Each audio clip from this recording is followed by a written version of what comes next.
yang di belakangku. Ku serahkan diriku hanya padamu Yesus, dan ku berlari kepada tujuanku. Kau beriku hari yang baru, yang lama telah berlalu. Rencanamu, oh Tuhan, indah bagiku, tak terbatas oleh pikiranku. Firman-Mu ya dan amin, sumber kekuatan, Kau pengharapanku, Kau terbaik bagiku. Shalom saudaraku, puji Tuhan, kita bertemu kembali di dalam ibadah daring pada pagi hari ini. Sebelum kita mendengar firman Tuhan, mari kita masuk di dalam doa. Bapa di dalam surga, terima kasih untuk berkat-Mu sepanjang kehidupan kami. Kami bersyukur karena Tuhan senantiasa memberikan pertolongan dan pimpinan kepada kami semuanya sampai detik ini. Kami tidak pernah mengalami kekurangan, kami diberikan kecukupan, dan kami boleh hidup di dalam damai sejahtera Allah. Terima kasih Bapa, terima kasih. Sebentar kami akan mendengar kebenaran firman Tuhan. Kiranya Tuhan memberkati kami dan mencerahkan pikiran hati kami supaya kami menerima firman-Mu dengan penuh sukacita. Di dalam nama Tuhan Yesus Kristus kami berdoa. Amin. Shalom saudaraku, pada pagi hari ini kebenaran firman Tuhan akan disampaikan oleh hamba Tuhan dari Jakarta. Dia adalah murid saya pada waktu di Jakarta. Dia adalah pendeta Nikodemus Ridin dari Kalimantan, tapi pelayanan di Jakarta. Kiranya Tuhan memberkati kita semuanya dalam ibadah pagi hari ini. Amin. Shalom saudaraku yang terkasih, kita bersyukur pada Tuhan untuk cara Tuhan yang memelihara kehidupan kita hingga kita ada sampai hari ini. Dan kita tahu bahwa kita ada karena perlindungan penyertaan Tuhan, sehingga kita masih bisa bernafas, berkarya, dan melakukan tugas tanggung jawab kita hari lepas hari. Firman Tuhan yang menjadi bagian kita kali ini dari Amsal pasal 3 ayat 27 sampai dengan 28. Di sana dikatakan, janganlah menahan kebaikan daripada orang-orang yang berhak menerimanya, padahal engkau mampu melakukannya. Janganlah engkau berkata kepada sesamamu, pergilah dan kembalilah, besok akan kuberi, sedangkan yang diminta ada padamu. Menarik, Alkitab menjelaskan kepada kita bagaimana harusnya kita sebagai orang percaya berbuat baik sebagaimana perintah Tuhan kepada kita. Kalau kita berkata bahwa kita percaya kepada Tuhan, maka buktikanlah sikap kita sebagai orang yang sudah memahami tentang kebenaran firman Tuhan. Alkitab berkata kita diminta untuk mengasihi Tuhan dengan segenap hati kita, dengan segenap jiwa kita, dengan segenap kekuatan kita. Maka kita mengasihi sesama seperti kita mengasihi diri kita sendiri. Kalau kita mengasihi diri kita, maka harusnya kita belajar memahami perasaan, bahkan kebutuhan yang orang lain perlukan. Sehingga membuat kita untuk tidak egois terhadap orang-orang di sekitar kita. Alkitab berkata bahwa janganlah menahan kebaikan daripada orang-orang yang berhak menerimanya. Siapakah orang-orang yang berhak? Ya tentu kita perhatikan di dalam Alkitab dijelaskan bahwa disebutkan seperti janda-janda misalnya, yatim piatu, dan memang anak-anak atau orang-orang yang kekurangan yang begitu membutuhkan. Dan Yesus menjelaskan di dalam Matius pasal 25, di sana dikatakan bahwa orang membutuhkan itu digambarkan sangat sederhana. Misalnya mereka lapar, ya kita memberikan makan. Mereka haus, kita memberikan minum. Mereka sebagai orang asing, kita memberikan tumpangan. Bahkan dikatakan bahwa ketika orang berada dalam kesusahan, berada dalam penjara, kita mengunjungi sebagai sikap bahwa kita peduli, kita memperhatikan, dan kita ingin meneguhkan hati mereka. Dan dapat dikatakan bahwa orang membutuhkan pertolongan adalah mereka-mereka yang kekurangan, bukan hanya kekurangan secara materi saja, tetapi mereka yang mungkin membutuhkan suatu perhatian, kepedulian daripada kita. Kalau kita mungkin teguh saat ini tidak menghadapi cobaan atau masalah hidup, maka kita bisa hadir kepada saudara kita yang lemah, yang kesusahan, yang menderita, yang membutuhkan pertolongan atau penghiburan. Sehingga dalam bagian ini Alkitab ingin mengingatkan kita untuk tidak hanya peduli kepada diri kita sendiri, tetapi juga kita keluar peduli kepada orang lain. Sehingga saya sering kali berkata bahwa mengasihi itu rumusnya sederhana. Lakukan tindakan kasih. Yaitu dengan cara apa? Kalau kita lihat orang lapar, kita beri makan. Sangat sederhana bukan? Orang yang tidak punya pakaian, kita beri pakaian. Orang yang butuh tumpangan, kita beri tumpangan. Pada zaman lampau, hal ini dilakukan oleh orang-orang percaya. Sehingga sebetulnya Alkitab ingin menerjemahkan suatu kalimat bahwa kita itu perlu peduli kepada orang lain sama seperti kita ingin dipedulikan. Kalau kita ingin dipedulikan, maka kita tahu bahwa begitu banyak sebetulnya orang di luar sana yang membutuhkan kepedulian daripada kita. Apalagi dalam kondisi sekarang ini, begitu banyak orang yang mengalami kesusahan, penderitaan, bahkan mereka pun mungkin bergumul dengan kehidupannya.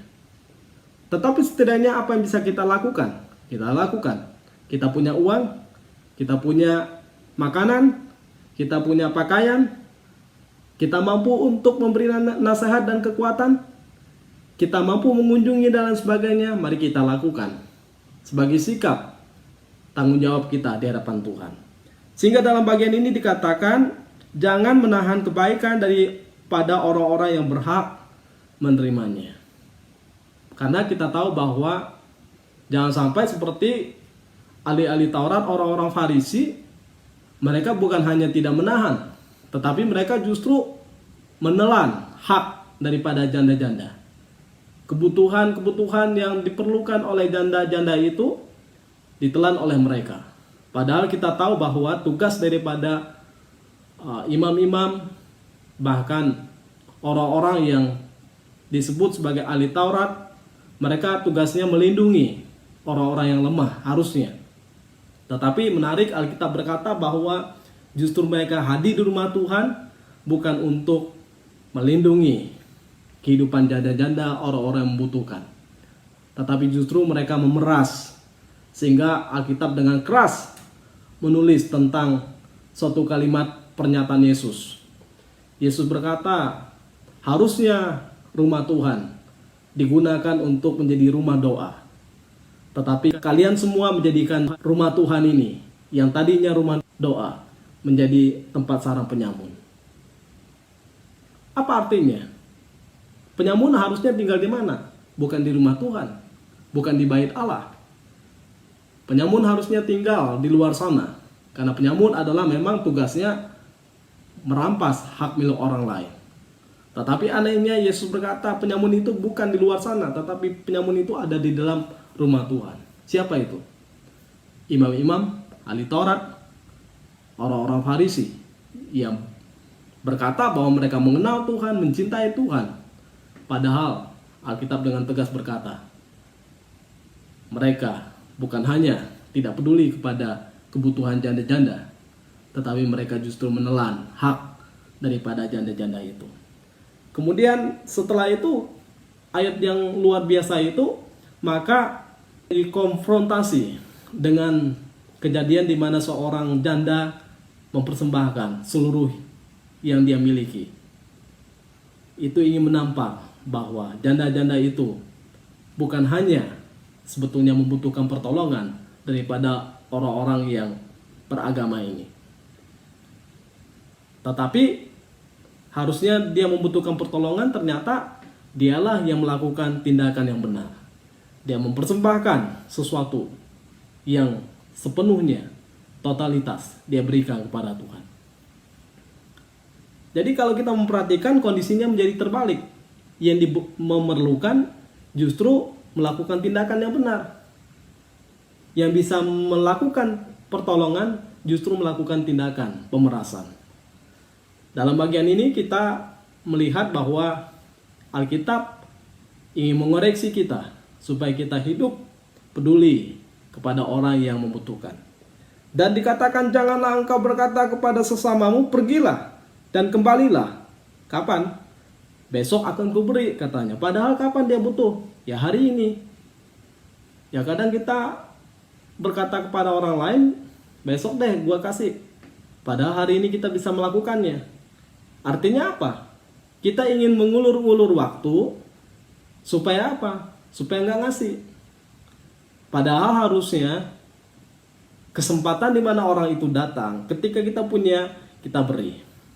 Tentu semampu kita. Tentu dengan hati yang sukacita, dengan ketulusan, dengan keikhlasan daripada kita. Tetapi menarik bahwa orang ini justru berkata, oke, akan saya kasih, tapi besok ya. Kemudian dikatakan, sedangkan yang diminta ada pada kita. Ini suatu kejahatan di mana kita mengulur-ulur waktu sengaja karena kita nggak mau ngasih. Ya kita berharap bahwa mungkin orang lain yang ngasih, bukan kita. Padahal kita bersyukur, mungkin ini adalah cara Tuhan untuk mendatangkan orang itu kepada kita, supaya kita digerakkan hati, supaya kita berbelas kasihan, supaya kita menunjukkan tindakan kasih kita, sehingga ada buah daripada kehidupan kita sebagai orang percaya. Kesempatan ini diabaikan, maka kita sendiri yang menjadi sebetulnya kasihan sekali. Kita bisa melakukan itu, ternyata kita abaikan, bahkan kita menjadi orang yang seperti menahan kebaikan daripada orang yang berhak menerimanya. Sehingga dalam bagian ini Alkitab ingin menegaskan kepada kita, janganlah pelit untuk berbuat baik. Janganlah tunggu-tunggu waktu atau mengulur-ulur waktu kesempatan-kesempatan yang Tuhan berikan kepada kita. Karena ketika waktu itu lewat, kita harusnya memberi, tidak memberi. Kita harusnya memberi pertolongan, kita tidak memberi pertolongan. Suatu saat kita menyesal dan itu tidak bisa diobati dengan hal apapun juga. Sehingga penyesalan yang telah kita lakukan harusnya menjadi pelajaran. Kalaupun kita pernah menyesal ya, harusnya menjadi pelajaran bagi kita untuk lain kali kalau kita berhadapan dengan situasi yang sama, harusnya kita segera mengerjakannya.